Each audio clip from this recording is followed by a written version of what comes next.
was nothing micro about the epic battle waged by Bentley the cat against this microwave. He yanked it. He physically moved it. He would have certainly gotten into it if it weren't for the child lock his owners put on it to keep him out.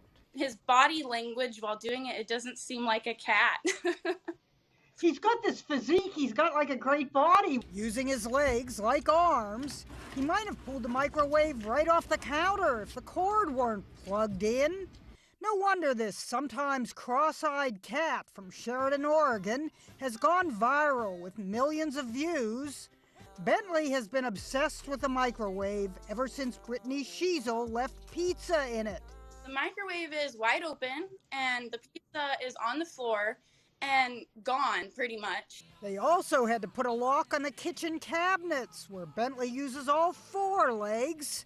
Without the child lock, we clocked him getting into the microwave in 8 seconds flat. Brittany says the appliance is his best friend. Have there been any close calls where you've almost pressed cook?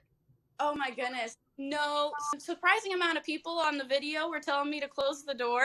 This story reminds me of one I did 27 years ago about Piggy the bull terrier who got into the fridge so often his owner had to keep it locked. And then I stick it through the hole. But when it's cat versus microwave, sometimes the cat moves the appliance and sometimes the appliance moves him. Ginny Mose, CNN, New York.